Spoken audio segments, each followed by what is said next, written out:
É isso aí, coleguinhas do Planeta Terra, mais uma Arena HQ começando, e no programa de hoje nós vamos falar de Death Note. Eu tô aqui com meu amigo Piero, que vai nos explicar alguns pontos interessantes aí dessa série. Segura a vinheta!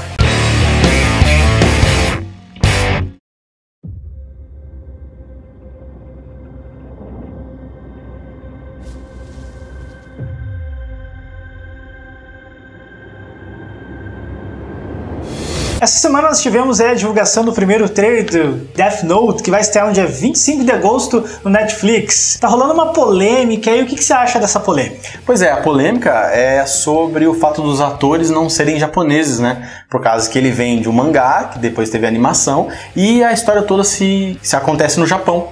É a mesma coisa que acontece com a Vigilante da Manhã, e toda vez que vai ter uma adaptação, né, oriental, eles já falam, tá, e o ator vai ser oriental ou não? Só que eu acho que não tem nada a ver, sabe? Não precisa, porque a própria história do Death Note não precisava ser contada no Japão. Basicamente, rápido, antes da gente explicar a história é sobre um jovem que acha um livro e começa a matar pessoas pelo mundo. E quem é chamado para solucionar é o pessoal do FBI, entendeu? Então é internacional. Se fosse no Brasil, eles viriam pro Brasil, todo mundo seria brasileiro, seria americano, sabe? Não se justifica. Não precisa ser oriental, né? E essa questão da diversidade, eu acho que eles pegaram, por exemplo, o L, que é o segundo protagonista, ele é negro. Pô, eu acho que tá tranquilo, sabe? Eles não estão com essa coisa de embranquecer todo mundo. E se você quer realmente ver atores japoneses, tem o filme japonês, que daí é igualzinho. Só que daí você vê aqueles absurdos, né, de pessoas tentando imitar personagens de anime e fazendo cosplay.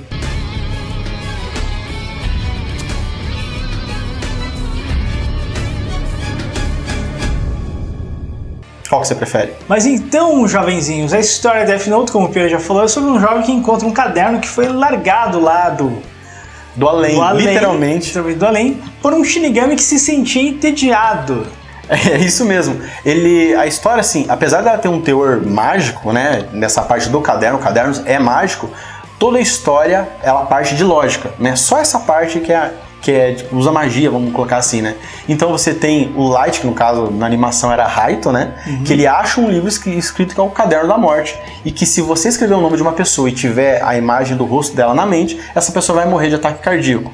E o caderno, para vocês terem uma ideia, ele tem várias e várias regras que vai aparecer na animação e no mangá também. Tem regrinhas como, por exemplo, você pode controlar as últimas 2 horas da morte dessa pessoa. Por isso que, por exemplo, no trailer tem pessoas se jogando de alguns lugares. Você não mata a pessoa só com ataque cardíaco. Você pode falar assim, eu quero que você se mate jogando num prédio.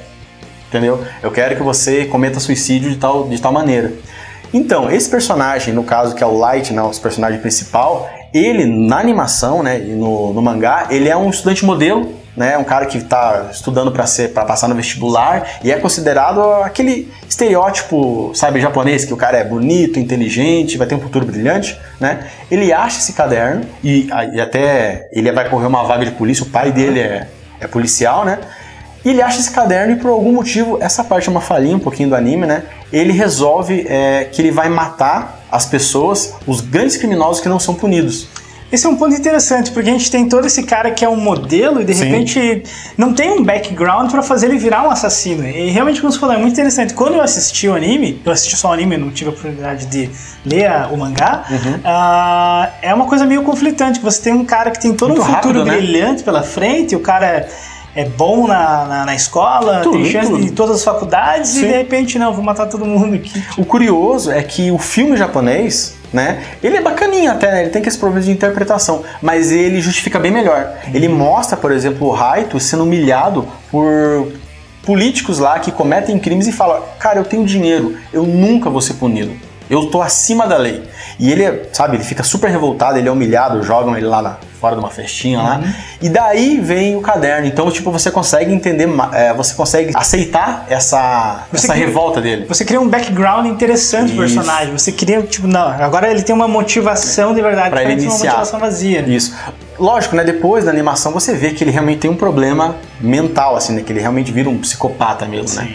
Mas então, qual que é o plano dele? O plano dele é matar criminosos condenados, famosos, e matando eles com ataque cardíaco, para que todo mundo saiba que existe uma força, né? No caso, ele se autodenomina o Deus do Novo Mundo, que está agindo contra as pessoas que cometem o mal. E nisso ele chama a atenção de todos os governos do mundo, né? Que tentam descobrir, mas não conseguem, porque simplesmente a pessoa está dentro da cadeia e depende do ataque cardíaco ela morre.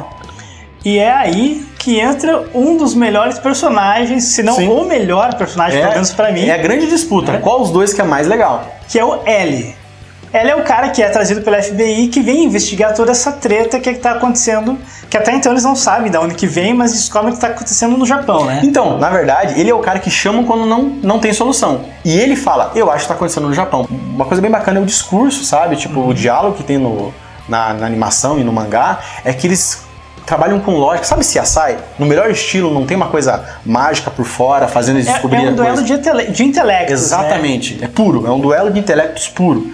E uma coisa que é legal que acontece na série, que a gente vai ver como que eles vão desenvolver isso no filme, é que muitas vezes eles se encontram cara a cara, e o L chega pro personagem principal, né, que é a Light, e fala, né, eu acho que é você.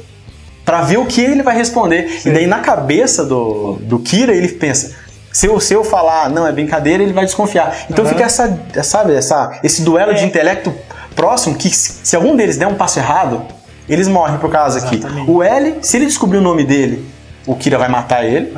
E se o Kira entregar, ele vai preso na hora. Eu acho ele uma animação inteligente, uma história inteligente, sabe? Que pode ser muito bem explorada no filme. Pode ser muito bem explorada.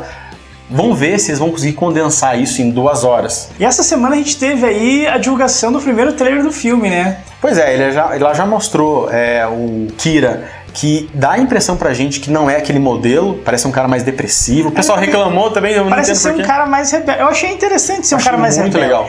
A oportunidade que eu vejo quando a gente leva uma HQ, um livro, ou mesmo um desenho animado para uma coisa como um filme, que você tenha um pouco de tempo para contar uma história, é trabalhar certos aspectos psicológicos do personagem para deixar aquilo mais verossímil. Então eu achei interessante o Light Yagami, o Light Yagami ser dessa forma ali que a gente viu no trailer. Porque você já corta aquela coisa do tipo, como é que um cara modelo vai ser um revoltado? Não, o cara já era revoltado, super inteligente.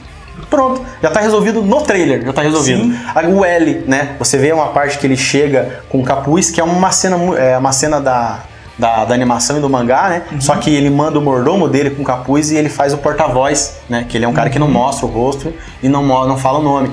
Já tá ali, tem as pessoas se matando, né, que é pulando, provavelmente é o Kira já mandando as primeiras pessoas que ele mata, ele tá descobrindo, ele anota o nome e o cara morre, ele fala, foi uma coincidência ou eu matei mesmo o cara? Depois ele vê uns caras fazendo umas coisas erradas e ele mata. Provavelmente deve ser essas pessoas. Será que a gente vai ter um terceiro Kira? Porque na animação a gente tem um terceiro Kira, A gente tem um terceiro Kira, né?